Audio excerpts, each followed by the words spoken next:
ආරම්භයේදී ඔවුන්ගේ අවලාද වලට පණක් ලැබුණා. අද වෙනකොට අවලාද වලට පණකුත් නැහැ, ඔවුන්ට පණකුත් නැහැ.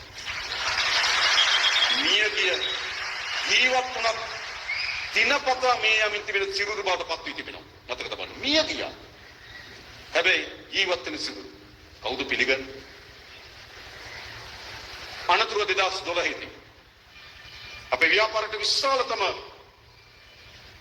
සංවිධාන ක්ෂේත්‍රයේ විශාලම තෙරපුමක් බලපෑමක් වෙන සිද්ධිය ඇති වුණා. විශාල පිරිසක් දාලා ගියා. එයා සමාන ලෙසම අවලාද, අසත්‍ය, චෝදනා මා කලින් කිව් පරිදිම ඊට සති කීපයකට පෙර එකට හිටපු අය කෙටි කාලෙකින් අනිත් පැත්තට ගිහින් ඍජුව වක්‍රව සතුරාගේ වමනා වෙන මතවාදයෙන් ගොඩනගන්න පටන් ගත්තා.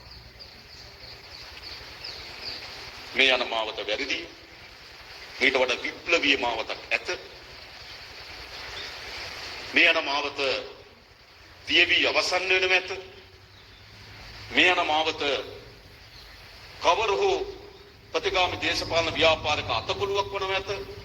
නිසා මේට වඩා සුද්ධ පාරිශුද්ධ විප්ලවීය මාවතක් තියෙනවායි කියලා අපේ සහෝදරුන්ගේ හදවතට කතා කරන්න පටන් ගත්තා.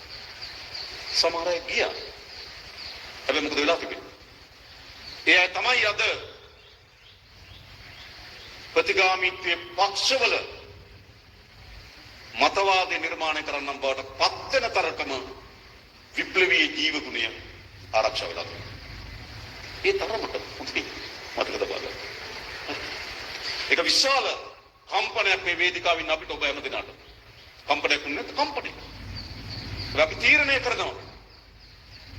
ඒ අන්ත ප්‍රතිගාමීත්වයට තමත් වැරදි දේශපාලන ප්‍රවණතාවයට මේ පක්ෂය යටත් කරනවද? එහෙම නැත්නම් මේකට එරෙහිව සටන් වදිනවද කියලා. මම කියන්න කැමතියි. එම සාකච්ඡාවක් තිබුණා අපේ ඩිල්ලින් සහෝදරයා සහ අපි කීප දෙනෙක් අතර. මේ ප්‍රශ්න වෙලාවෙදී අපි මොකද්ද කරන්නේ? ඔවුන්ට බලයේදී අපි අත්තරනද අපි නිහඬ වෙන්න පුළුවන්. පෞද්ගලික කිසිවක් නෙවෙයි. අත්තරනවා.